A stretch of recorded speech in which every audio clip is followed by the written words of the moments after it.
ಹಾಗೆ ಬಳ್ಳಾರಿ ಜೊತೆಗೆ ಬೆಂಗಳೂರಿನ 8 ಕಡೆ ಇಡಿ ಅಧಿಕಾರಿಗಳು ರೇಡ್ ಮಾಡಿದ್ದಾರೆ. ಬಳ್ಳಾರಿಯ 5 ಕಡೆ, ಬೆಂಗಳೂರಿನ 3 ಕಡೆ ರೇಡ್ ಮಾಡಿದ್ದು ಕಂಪ್ಲಿ ಶಾಸಕ ಜಿಎನ್ ಗಣೇಶ್, ಕೂಡ್ಲಿಗಿ ಶಾಸಕ ಶ್ರೀನಿವಾಸ್, ಬಳ್ಳಾರಿಯ ಸಂಸದ ಇ ತುಕಾರಾಂ ನಿವಾಸದ ಮೇಲೆ ದಾಳಿ ನಡೆಸಲಾಗಿದೆ. 2024ರ ಲೋಕಸಭಾ ಚುನಾವಣೆಯಲ್ಲಿ ಹಣ ಹಂಚಿಕೆ ಆರೋಪದ ಹಿನ್ನೆಲೆ ಬೆಳ್ಳಂಬೆಳಗ್ಗೆ ರೇಡ್ ಮಾಡಿದೆ ಇಡಿ. ಕುರುಗೋಡು ಪಟ್ಟಣದಲ್ಲಿರುವ ಶಾಸಕ ಗಣೇಶ್ ಅವರ ನಿವಾಸ, ಕಂಪ್ಲಿ ಗಣೇಶ್ ನಿವಾಸದ ಮೇಲೆ 10ಕ್ಕೂ ಹೆಚ್ಚು ಅಧಿಕಾರಿಗಳ ತಂಡ ಬಂದು ರೇಡ್ ಮಾಡಿದ್ದಾರೆ. ಎನ್.ಟಿ. ಶ್ರೀನಿವಾಸ್ ಮನೆಯಲ್ಲೂ ಕೂಡ ರೇಡ್ ಆಗಿದೆ. ಕೂಡ್ಲಿಗಿಯ ನರಸಿಂಹಗಿರಿಯಲ್ಲಿರುವ ಶ್ರೀನಿವಾಸ್ ನಿವಾಸ, ಸುಮಾರು 20 ಜನ ಅಧಿಕಾರಿಗಳ ತಂಡ ಅವರ ನಿವಾಸದಲ್ಲಿ ರೇಡ್ ಮಾಡಿದ್ದಾರೆ. ಸಂಡೂರಿನಲ್ಲಿರುವ ಸಂಸದ ಇ ತುಕಾರಾಂ ಮನೆಯಲ್ಲೂ ಕೂಡ ಶೋಧ ನಡೆಸಿದ್ದಾರೆ. ಸಂಡೂರು ಶಾಸಕಿ ಅನ್ನಪೂರ್ಣ ಹಾಗೂ ಸಂಸದ ತುಕಾರಾಂ ಮನೆಯಲ್ಲಿ ಶೋಧ ನಡೆಸಿದ್ದು, ತುಕಾರಾಂ ಬೆಂಬಲಿಗ ಗೋವರ್ಧನ್ ರೆಡ್ಡಿ ಮನೆ ಮೇಲೂ ಕೂಡ ರೇಡ್ ನಡೆಸಿದ್ದಾರೆ.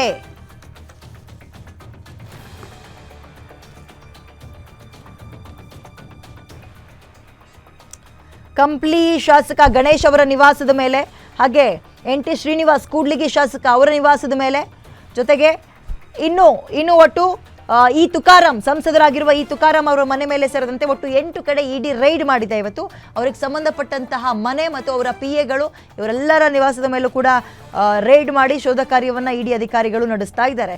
ಸಂಡೂರು ಶಾಸಕಿ ಅನ್ನಪೂರ್ಣ ಹಾಗೂ ಸಂಸದ ತುಕಾರಾಂ ಮನೆಯಲ್ಲೂ ಶೋಧ ಮುಂದುವರೆದಿದ್ದು ಸತತ 3 ಗಂಟೆಯಿಂದ ಅಂದರೆ ಬೆಳಗ್ಗೆಯಿಂದಲೂ ಕೂಡ ಸರ್ಚಿಂಗ್ ಅಲ್ಲಿದ್ದಾರೆ.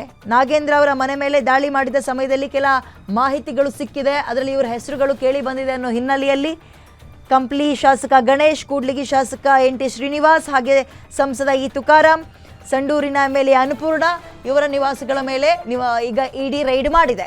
ಇಡಿ ರೈಡ್ ಮಾಡಿ ಏನು ಡಾಕ್ಯುಮೆಂಟ್ಸನ್ನು ತಗೊಂಡು ಜೊತೆಗೆ ಇವುಗಳನ್ನ ಇಲ್ಲೇ ಲಾಕ್ ಮಾಡ್ಕೊಂಡು ಹೋಗುತ್ತಾ ಅಥವಾ ಹಾಗೆ ಹೋಗ್ತಾರ ಅನ್ನುವಂಥದ್ದು ಪ್ರಶ್ನೆ. ಯಾಕಂದರೆ ಏನಾದ್ರು ಡಾಕ್ಯುಮೆಂಟ್ ಸಿಕ್ಕಿದ್ರೆ, ಗಟ್ಟಿಯಾಗಿ ಆಧಾರಗಳಿತ್ತು, ಸಾಕ್ಷಿ ಅಂದರೆ ಎಷ್ಟೋ ಸಲ ಹಾಗೆ ಲಾಕ್ ಮಾಡ್ಕೊಂಡು ಹೋಗಿರೋದು ನೋಡಿದ್ದೀವಿ ರಾಜಕಾರಣಿಗಳ ವಿಚಾರದಲ್ಲಿ. ಸೊ ಇಲ್ಲೂ ಹಾಗೆ ಆಗುತ್ತಾ ಅಥವಾ ಸರ್ಚ್ ಮಾಡಿ ಡಾಕ್ಯುಮೆಂಟ್ಸ್ ತಗೊಂಡು ಹೋಗ್ತಾರೆ ಅಷ್ಟೇನಾ, ಇದು ಪ್ರಶ್ನೆ. ಇವೆಲ್ಲವೂ ನಾಗೇಂದ್ರ ಅವರ ಮನೆ ಮೇಲೆ ಇಡಿ ರೈಡ್ ಮಾಡಿದ ಸಂದರ್ಭದಲ್ಲಿ ಕೆಲ ಡಾಕ್ಯುಮೆಂಟ್ಸ್ ಸಿಕ್ಕಿದೆ, ಅದರಲ್ಲಿ ಇವರ ಹೆಸರುಗಳು ಕೇಳಿ ಬಂದಿದೆ ಅನ್ನೋ ಹಿನ್ನೆಲೆಯಲ್ಲಿ ಇವ್ರಗಳ ಮನೆ ಮೇಲೂ ಕೂಡ ಇಡಿ ರೈಡ್ ಮಾಡಿದೆ. ಒಟ್ಟಾರೆಯಾಗಿ ಬಳ್ಳಾರಿ, ಬೆಂಗಳೂರು ಸೇರಿದಂತೆ 8 ಕಡೆ ರೈಡ್ ಮಾಡಿದ್ದಾರೆ. ಮೋರ್ ಡೀಟೇಲ್ಸ್ ನನ್ನ ಕಲಿ ವೆಂಕಟೇಶ್ ನೀಡ್ತಾರೆ. ವೆಂಕಟೇಶ್, ಇಡೀ ಸರ್ಚಿಂಗ್ ಇನ್ನೂ ಮುಂದುವರೆದಿದೆಯಾ ಅಥವಾ ಮುಗ್ದಿದೆಯಾ? ಮುಗ್ದಿದೆ ಅನ್ನೋದಾದ್ರೆ ಏನಾದರೂ ಡಾಕ್ಯುಮೆಂಟ್ ಸಿಕ್ಕಿದೆ ಅನ್ನೋದಕ್ಕೆ ಸಂಬಂಧಪಟ್ಟಂತೆ ಡೀಟೇಲ್ಸ್ ಸಿಗ್ಬೋದಾ ನಮಗೆ? ಹೌದು ವಿದ್ಯಾ, ಏನು ಇನ್ನೂ ಕೂಡ ಇಡಿ ರೇಡ್ ನಡೆದಿರ್ತಕ್ಕಂಥದ್ದು. ಸತತವಾಗಿ ಬೆಳಿಗ್ಗೆ 6 ಗಂಟೆಯಿಂದಲೇ ಇಡಿ ರೇಡ್ ನಡೀತಕ್ಕಂಥದ್ದು.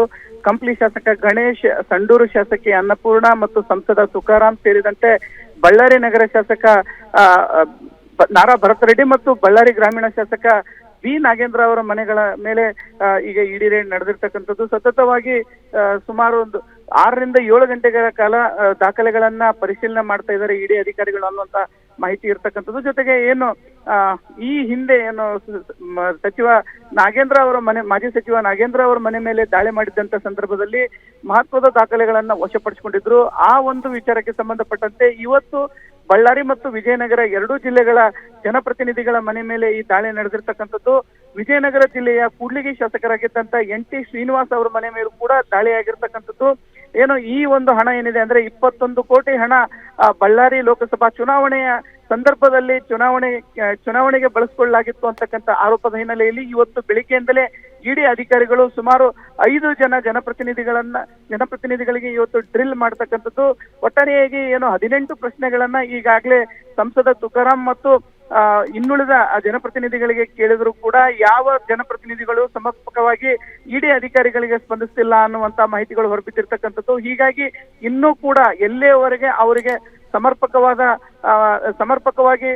ಮಾಹಿತಿ ಕೊಡುವವರೆಗೂ ಈ ಒಂದು ದಾಳಿ ನಡೀತಕ್ಕಂಥದ್ದು. ಇನ್ನೂ ಕೂಡ ಈ ಒಂದು ಏನು ಪ್ರಕರಣದಲ್ಲಿ ಯಾರ್ಯಾರಿದ್ದಾರೆ ಅಂದ್ರೆ ಈ ಶಾಸಕರ ಅತ್ಯಾಪ್ತರಾಗಿರ್ಬೋದು ಮತ್ತು ಅವರು ಬೆಂಬಲಿಗರಾಗಿರ್ಬೋದು, ಅವ್ರ ಮೂಲಕವಾಗಿ ಬೇರೆ ಯಾರಿಗಾದ್ರೂ ಹಣ ವರ್ಗಾವಣೆ ಆಗಿದೆ ಅಂತಕ್ಕಂಥ ನಿಟ್ಟಿನಲ್ಲಿ ಸಾಕಷ್ಟು ಅಳದು ತೂಗಿ ಅಧಿಕಾರಿಗಳು ದಾಖಲೆಗಳನ್ನ ಪರಿಶೀಲನೆ ಮಾಡ್ತಾ ಇದ್ದಾರೆ.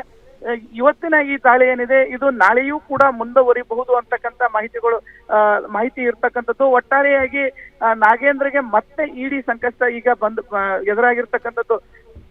ಏನು ಇತ್ತೀಚೆಗೆ ಡಿ ಕೆ ಶಿವಕುಮಾರ್ ಮತ್ತು ಸಿಎಂ ಸಿದ್ದರಾಮಯ್ಯ ಅವರು ಹೇಳಿದ್ರು, ನಾಗೇಂದ್ರ ಅವರು ಕ್ಲೀನ್ ಚಿಟ್ ಸಿಕ್ಕಿದೆ, ಅವರನ್ನ ಮತ್ತೆ ಸಂಪುಟಕ್ಕೆ ಸೇರಿಸ್ಕೊಳ್ತೀವಿ ಅನ್ನುವಂತ ಮಾಹಿತಿಯನ್ನ ಕೂಡ ಕೊಟ್ಟಿದ್ರು. ಆದ್ರೆ ಇವತ್ತಿನ ಈ ಇಡಿ ರೇಡ್ ಏನಿದೆ ಇದು ಮತ್ತೆ ನಾಗೇಂದ್ರ ಅವರಿಗೆ ಸಂಕಷ್ಟ ತಂದೊಡ್ತದ ಅಂತಕ್ಕಂಥದ್ದು ತೀವ್ರ ಕುತೂಹಲ ಕೆಳಿಸಿರ್ತಕ್ಕಂಥದ್ದು. ಒಟ್ಟಾರೆಯಾಗಿ 8 ಕಡೆ ದಾಳಿ ಆಗಿದೆ. ಇನ್ನೂ ಕೂಡ ಈ ಒಂದು ಪ್ರಕರಣದಲ್ಲಿ ಯಾರ್ಯಾರಿದ್ದಾರೆ, ಏನಾದ್ರೂ ದಾಖಲೆಗಳ ಮಹತ್ವದ ದಾಖಲೆಗಳು ಸಿಕ್ಕರೆ ಮತ್ತೆ ಇನ್ನು ನಾಳೆ ಕೆಲವರ ಮನೆಗಳ ಮೇಲೆ ದಾಳಿ ಆಗ್ತಕ್ಕಂಥ ಸಂಭವ ಇದೆ ಅಂತಕ್ಕಂಥ ಮಾಹಿತಿ ಲಭ್ಯವಾಗಿರ್ತಕ್ಕಂಥದ್ದು. ವಿದ್ಯಾ, ಕೇವಲ ದಾಖಲೆಗಳನ್ನು ತಗೊಂಡು ಹೋಗ್ಬೋದಾ ಅಥವಾ ಎಲ್ಲಾದ್ರೂ ಲಾಕ್ ಮಾಡ್ಬೋದಾ? ಎಷ್ಟು ಜನರಲ್ಲಿ ಯಾರಾದ್ರೂ ಒಬ್ರುನೋ ಇಬ್ರುನೋ ಈ ತರದ ಸಾಧ್ಯತೆ ಕಂಡು ಬರ್ತಾ ಇದೆ ವೆಂಕಟೇಶ್?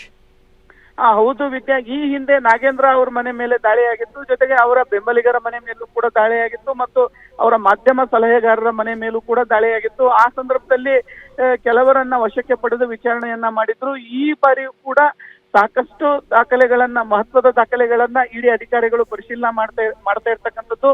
ಒಟ್ಟಾರೆಯಾಗಿ ಏನು ಈ ಜನಪ್ರತಿನಿಧಿಗಳೇನಿದ್ದಾರೆ ಅವರು ಬೇರೆ ಯಾರ ಮೂಲಕವಾದ್ರೂ ಹಣ ವರ್ಗಾವಣೆ ಮಾಡಿದ್ದಾರಾ ಅಂತಕ್ಕಂಥ ನಿಟ್ಟಿನಲ್ಲಿ ಈಗೇನು ಪರಿಶೀಲನೆ ನಡೆದಿದೆ. ಇದು ಅವ್ರಿಗೇನಾದ್ರು ಅಂದ್ರೆ ಇಡಿ ಅಧಿಕಾರಿಗಳಿಗೆ ಮಹತ್ವದ ಮಾಹಿತಿ ಏನಾದ್ರು ಲಭ್ಯವಾದ್ರೆ ವಶಕ್ಕೆ ಪಡಿತಕ್ಕಂಥ ಸಾಧ್ಯತೆಯೂ ಕೂಡ ಇದೆ. ಹೀಗಾಗಿ ಏನು ಈ 5 ನಾಯಕರು ಏನಿದ್ದಾರೆ ಇವರು ಮನೆಗಳ ಸುತ್ತ ಬೆಂಬಲಿಗರೇ ಆಗ್ಲಿ ಅಥವಾ ಕಾರ್ಯಕರ್ತರಿಗಾಗ್ಲಿ ಹೋಗ್ಲಿಕ್ಕೆ ಬಿಡ್ತಾ ಇಲ್ಲ, ಬಿಗಿ ಭದ್ರತೆಯನ್ನ ಕೂಡ ಈಗಾಗಲೇ ಸ್ಥಳದಲ್ಲಿ ಮಾಡಿರ್ತಕ್ಕಂಥದ್ದು. ಒಟ್ಟಾರೆಯಾಗಿ ಜನಪ್ರತಿನಿಧಿಗಳಿಗೆ ಎಲ್ಲೋ ಒಂದು ಕಡೆ ನಡುಕು ಶುರುವಾಗಿರ್ತಕ್ಕಂಥದ್ದು. ಎಲ್ಲಿ ಏನ್ ದಾಖಲೆ ಸಿಗುತ್ತೋ, ಯಾವಾಗ ಯಾರನ್ನ ವಶಕ್ಕೆ ಪಡಿತಾರೋ ಅಂತಕ್ಕಂಥ ನಿಟ್ಟಿನಲ್ಲಿ ಈಗ ಸಾಕಷ್ಟು ಸಂಕಷ್ಟದಲ್ಲಿ ಈ ನಾಯಕರು ಇರ್ತಕ್ಕಂಥದ್ದು. ಒಟ್ಟಾರೆಯಾಗಿ ಮತ್ತೆ ನಾಗೇಂದ್ರಗೆ ಇಡಿ ಸಂಕಷ್ಟ ಬಂದಿರೋದು ಮಾತ್ರ ತೀವ್ರ ಕುತೂಹಲಕ್ಕೆ ಕಾರಣ ಆಗಿದೆ ಅಂತಾನೆ ಹೇಳ್ಬೋದು. ವಿದ್ಯಾ, ಧನ್ಯವಾದ ವೆಂಕಟೇಶ್ ಡೀಟೇಲ್ಸ್ಗೆ.